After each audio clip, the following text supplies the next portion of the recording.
É um dos temas para análise do comentador do ETV, António Capucho. Muito boa tarde e obrigada pela sua presença. E antes de falarmos deste negócio da PT, vamos à notícia de ontem do Banco Central Europeu que decidiu comprar 60 mil milhões de euros de dívida pública já a partir de março deste ano e até setembro do próximo. O BCE superou as melhores expectativas, tendo em conta que o número de que se falava eram 50 mil milhões de euros. Superou, e eu quero registrar aqui, em primeiro lugar, a coragem que o Super Mário Draghi tem assumido neste processo, de facto, em combate com uma tendência germânica desfavorável, ou uma pressão germânica desfavorável, e acaba por assumir uma posição muito corajosa e muito frutuosa para o desafio fundamental que ele tinha em vista, que era combater o risco que estava subjacente à situação económica atual, à situação financeira mundial, que era terrível deflação. E por isso, em primeiro lugar, eu quero saudar essa atitude dele e ter a expectativa de que possa ter efeitos positivos em toda a Europa em geral e em especial em Portugal. Além de corajosa, foi também uma atitude de solidariedade europeia? Foi porque pela primeira vez, eu gostaria de registrar, em primeiro lugar, não resisto a este remoque que podem entender que é de natureza político-partidária, talvez seja, mas não deixe registar a colagem que o Governo está a tentar fazer a estas medidas, que certamente as vai tentar aproveitar em seu benefício, em benefício do país, claro mas está. Mas o PS também tentou capitalizar o anúncio de ontem. E acho que sim, acho que tem todos os motivos para isso. E o Governo não teria que ser algo modesto, porque de facto são conhecidas as declarações de Pedro Passos Coelho no antecedente, manifestamente contra esta atitude e esta decisão, e colando-se às posições da Alemanha. Faz-me lembrar, desculpe este parênteses, faz-me lembrar ontem um taxista na minha terra que me dizia, quando comentávamos esta situação, que, bom, se isto é mau para a senhora chanceler alemã, é bom para Portugal. E é, na sua opinião? Claro que é. A nível prático? Mas deixe-me recuar a dizer que, apesar de tudo, de facto, não tanto António Costa, porque era Presidente da Câmara de Lisboa, não se pronunciava, pelo menos não lhe conheço declarações neste sentido ao seu tempo, mas a verdade é que António José Seguro várias vezes defendeu para a Europa este tipo de medidas e, portanto, o Partido Socialista tem moralidade, digamos assim, para se colar esta medida. Mas isso não é o mais relevante. O mais relevante é saber se saberemos ou não aproveitar aquilo que de benéfico isto pode trazer ao país. Porque, teoricamente, esta é uma arma estimulante. É uma arma estimulante e, desde logo, por efeitos que eu sou muito sensível e penso que a população, sem perceber também o é, e as próprias empresas, que são os efeitos de natureza psicológica, que já está a ter, aliás, tradução no comportamento das bolsas. Seja como for, psicologicamente, há a sensação que finalmente a Europa acorda para um processo que traduz uma mutualização, embora ainda a um nível relativamente baixo, da ordem dos 20% da dívida, e que finalmente não temos, perante a nossa perspectiva de futuro, apenas mais austeridade, embora aí tenhamos que ter bastante cautelosos, já lá irei, se entender útil, mas temos também uma atenção crescente e necessária e indispensável nas medidas para o crescimento económico. A verdade é que esta medida vai permitir, em teoria, que haja mais dinheiro no mercado, porque os bancos ou não concediam créditos ou concediam com spreads elevados. A questão aqui é saber se, de facto, o dinheiro vai chegar à economia, isto é, estará, no caso português, dependente da banca. Eu gostaria de equacionar aqui dois problemas. Em primeiro lugar, se isto chega e se isto não tem riscos, e claro que tem. Em segundo lugar, o que acaba de dizer. E, de facto, aqui os bancos têm um papel preponderante. Para além do que refere, como sabe, as condições que os bancos neste momento estão a considerar para poder emprestar dinheiro são extremamente duras. Têm que alargar, têm que flexibilizar essas condições, têm que ultrapassar o prazo dos 5 anos, porque se o dinheiro não chega à economia, isto de pouco serve a não ser para aumentar o consumo, o que pode ter, aliás, efeitos benéficos na inflação, mas perversos, como nós sabemos, noutros âmbitos. Isto por um lado. Por outro lado, é preciso que haja convicção, como o próprio Mário Draghi diz, e toda a gente já percebeu, que isto não é uma panaceia universal, que não vai resolver todos os problemas da economia e que não acaba com a necessidade de termos contas saudavelmente equilibradas, ou seja, o problema das reformas estruturais não podem ser deixadas de lado. E esse é um dos riscos apontados pela Alemanha. E a Alemanha aí tem razão. Não pode é fechar a torneira, não podem pretender impedir que o Banco Central Europeu tome estas medidas mas pode e deve chamar a atenção, como Draghi já chamou a atenção, como julgo que o próprio Governo vai querer enfatizar, que é necessário continuarmos na senda das reformas estruturais. É claro que aqui em Portugal não vai haver reforma estrutural nenhuma até que este Governo vá para casa, ou seja, até que haja eleições. E o próximo vai ter essa coragem? Bom, se não tiver, fica arrumado, ou seja, então não sei o que é que será do nosso pobre país. Eu tenho que ter a confiança de que este Governo já anunciou que não há reformas estruturais, pelo menos aquelas que serão indispensáveis, não apenas no domínio da segurança social, da função pública, etc., da saúde, da educação, mas também na reforma do Estado, perdão, porque manifestamente está em época eleitoral, ou em época eleitoralista, se quiser. Agora, António Costa, de uma forma que terá que explicitar, sob pena de não ter grandes sucessos daqui até às eleições, ou seja, da sua intenção de voto não crescer enquanto não especificar melhor aquilo que pretende fazer. Agora, o próximo governo, na minha convicção, será um governo muito alargado, em termos de coligação governamental ou em termos de acordo parlamentar, acordo governamental de incidência parlamentar, em que os grandes partidos terão que se entender para que as reformas estruturais sejam finalmente implementadas. Voltando à questão da banca, parece-lhe que os bancos portugueses estarão disponíveis para suavizar modelos de avaliação de risco na concessão de crédito, agora que foi aprovado este pacote pelo Banco Central Europeu? Esse é o grande risco, é poderem não estar, mas têm que estar. E têm que ter confiança na banca portuguesa e muito especialmente na capacidade que o Governo tenha, não apenas de dar instruções à Caixa Geral de Depósitos, aí poderá até servir de guia, mas apelar a que os bancos e forçar, forçar entre aspas, evidentemente, trata-se de empresas privadas, que o dinheiro possa chegar à economia, porque se não chegar à economia, isto pouco servirá. Parece-lhe, e como há pouco dizia, estamos em ano de eleições, que com estas medidas o Governo poderá cair na tentação de haver menos pressão orçamental este ano? Bom, isso já está a cair, não apenas cá, como lá fora. Ainda hoje se dava o exemplo que é em França, mas aliás por uma boa causa, ou seja, a reação aos atentados no Charlie Hebdo foi aumentar, alargar os quadros da função pública, mas claro, em serviços de segurança isso até se compreende. Seja como for, o que diz tem toda a pertinência. É preciso impedir que o Governo agora entre no disparate do investimento público sem qualquer contrapartida. Enfim, isso julgo que está fora de causa, conhecendo como se conhece a maneira de encarar estes problemas por parte de Pedro Passos Coelho e deste Governo, mas nas pequenas benesses que indicia pretender dar ao eleitorado daqui até às eleições. Há bocado dizia que os bancos terão de desempenhar o seu papel, mas parece-lhe que realmente as pequenas e médias empresas irão beneficiar deste pacote? Vão beneficiar se primeiro tiverem projetos. Esse é outro grande problema. Quer dizer, não basta chegar aos bancos e pedir dinheiro, é preciso pedir dinheiro para qualquer coisa de útil, especialmente que provoque investimento e provoque a criação de emprego. Isso era o que seria mais útil ao nosso país. Portanto, tem que ter a expectativa que haverá aqui um efeito psicológico que leva as empresas a ponderar novos investimentos, a ponderar novos projetos que sejam apresentáveis, digamos assim, aos bancos e que obtenham ganho de causa no investimento que é necessário. Mas e empresas economicamente desequilibradas poderão beneficiar da injeção de dinheiro ou aí os bancos serão mais prudentes? A prudência dos bancos tem que se atenuar, ou seja, os bancos têm que alargar o risco, é evidente, porque senão não sairemos da situação em que estamos. Agora, o risco tem limites e aí haverá que ponderá-los. Há pouco já falámos sobre isto. Esta decisão de Mário Draghi permitiu que se vencesse a resistência alemã, mas a Alemanha tem feito muitas críticas ao quantitative easing. Já falámos das reformas estruturais, mas os alemães dizem também que estas compras podem criar novos incentivos para aumentar o endividamento. É verdade.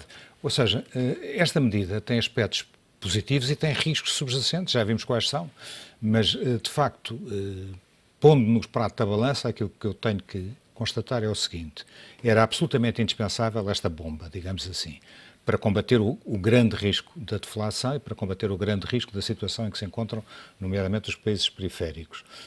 Em segundo lugar, não há dúvida nenhuma que, se queremos crescimento económico, temos, aliás, o exemplo dos Estados Unidos, que evidentemente não é comparável inteiramente àquilo que se verifica na Europa, mas a verdade é que Obama pode-se orgulhar, a 2 anos do fim do mandato, de ter proporcionado um crescimento nos Estados Unidos verdadeiramente notável, uma criação de emprego sem precedentes e que poderá proporcionar, de facto, que o Partido Democrático, que ficou de rastros nas últimas eleições, possa voltar a surgir nas próximas eleições com uma situação para os americanos bastante mais saudável.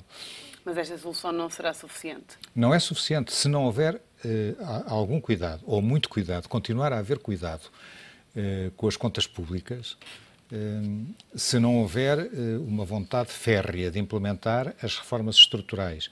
E como ficou, parece-me que claro, daquilo que eu tenho defendido ultimamente, é que isso só é possível, não havendo maioria absoluta, evidentemente, que é a expectativa que eu tenho, não está ainda afastada a possibilidade de maioria absoluta, mas é difícil de alcançar. Mas mesmo com maioria absoluta, um entendimento de coincidência parlamentar e, eventualmente, coincidência governativa entre os dois grandes partidos, evidentemente que não poderá ser, penso eu, com a atual direção do Partido Social Democrata, mas isso é uma convicção que eu tenho, porque está nas antípodas da estratégia que eu entendo que é útil para o país e da estratégia que o Partido Socialista tem vindo a defender, desde António José Seguro e agora com António Costa com maior força e com maior capacidade de expressão e de reação junto aos eleitores, embora não tanto como aquela que se esperava numa primeira fase, por força de alguma indefinição que tem existido. Sem isso, estas medidas podem cair em saco roto, o que seria uma tristeza. As exportações também poderão ser beneficiadas? Claro que serão beneficiadas. As próprias importações poderão ser beneficiadas no mau sentido, ou seja,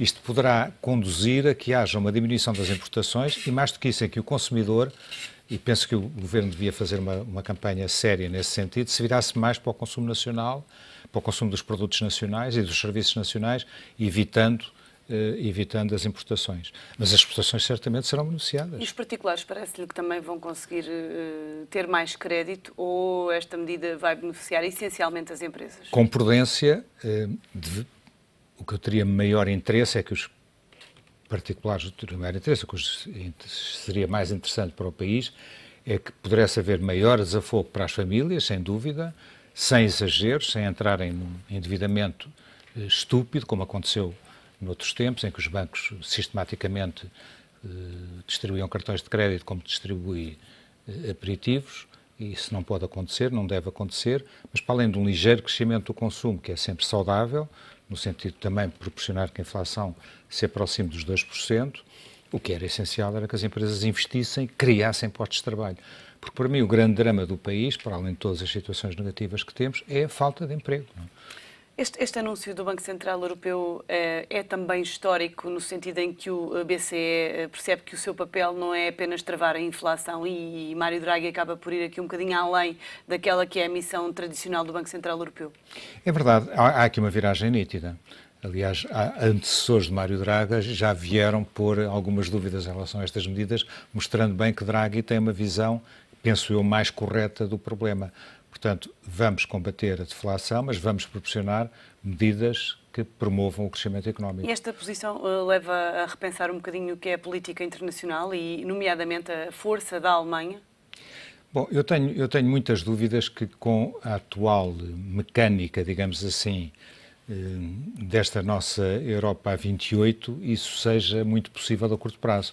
Mas admito que seja um incentivo a que os países e os governos que estão ao lado de Mário Draghi, que consideram que estas medidas são favoráveis, e se elas tiverem sucesso na sua aplicação prática, se as empresas acorrerem e criarem emprego, isto poderá proporcionar uma viragem a nível do Conselho Europeu e a nível até da correlação de forças entre os países na Europa. Aquilo que eu me queixo é que, por exemplo, Portugal nunca tenha alinhado de uma forma séria e consistente com outros países que estão nas mesmas circunstâncias para bater o pé, se me é permitida a expressão, à quase que ditadura alemã sobre as instituições europeias e sobre o Banco Central Europeu. E Mário Draghi ontem não só anunciou este programa, como disse que poderia estendê-lo para além de setembro de 2016, se fosse necessário. Se fosse necessário. Era desejável que as medidas fossem coroadas de sucesso e pudessem até essa data, mas ele cautelarmente, e penso que de uma forma correta, disse, bom, se for necessário, vamos prorrogar estas medidas por mais algum tempo. Ontem foi um dia decisivo para toda a Europa e também para Portugal, nomeadamente para a Portugal Telecom, uma vez que foi aprovada a venda da PT Portugal aos franceses da Altice. À segunda foi de vez, eu pergunto-lhe se este foi um mal menor. Foi um mal menor, mas foi o mal possível, digamos assim, foi a solução possível, tendo em conta a evolução deste processo. Foi pena que não fossem prestados todos os esclarecimentos que seriam necessários para podermos ter uma posição mais sólida, mais consistente sobre uma das duas soluções em apreço. Agora, a verdade é que se trata de uma empresa que já não era portuguesa, já era brasileira, que a fusão nunca ocorreu, PT Portugal sempre continuou PT Portugal e a Oi continuou a Oi brasileira, nunca houve, digamos assim, uma fusão, a miragem de termos uma grande operadora no mundo lusófono nunca passou disso mesmo, de uma miragem, e agora vai transferir-se de mãos brasileiras para mãos francesas, por vontade da esmagadora maioria dos acionistas, que é quem manda na empresa, e portanto estamos num sistema em que quem manda nas empresas são os acionistas, temos que respeitar e eu respeito. Não havia outra alternativa? Não, havia outra alternativa, a alternativa defendida, por exemplo, pelo Presidente da Mesa da Assembleia Geral, só que chumbou, os acionistas que são os donos da empresa não fizeram. Esse ponto nem sequer foi tido em conta ontem. Evidentemente foi esmagada. Está-se a referir à reversão do negócio com a Oi. Estou-me a referir à reversão do negócio, como que não apenas essa ilustre personalidade que presida a mesa da Assembleia Geral defendia, com argumentação muito sólida, que muitos pequenos acionistas defendiam, mas enfim, foi chumbada e quem manda são os acionistas. E quem ganha com este negócio todo? É a Oi, principalmente? A Oi ganha de caras porque, evidentemente, passa a ter meios para poder, uma empresa que estava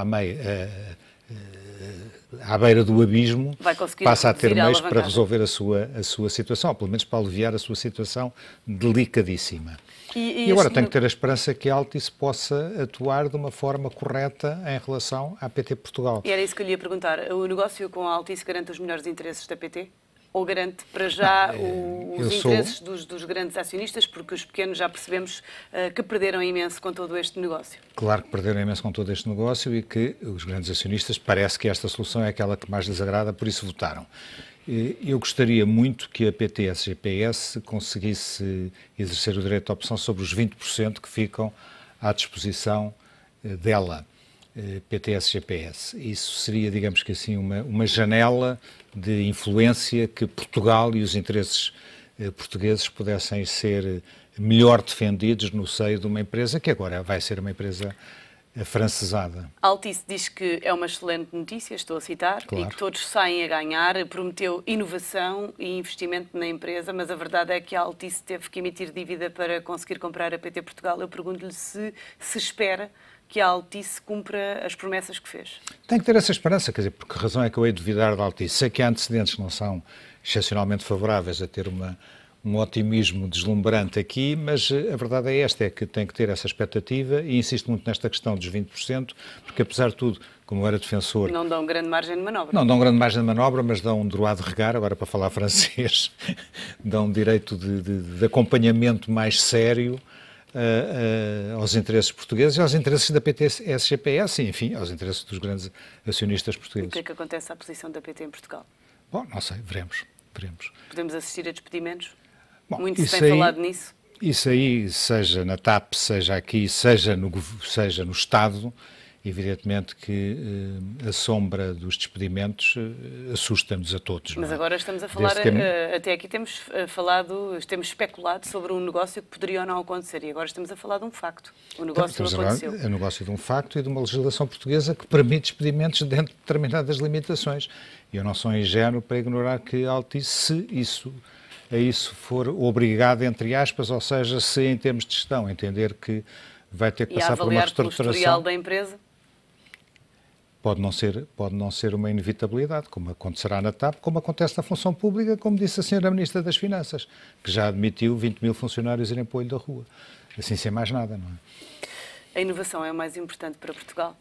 É uma das coisas mais importantes. É o serviço público que presta, designadamente através das entidades que superintende, mas a inovação, pronto, de facto pontificou e onde teve um papel determinante no nosso país. E a venda da PT Portugal é o melhor para a economia portuguesa?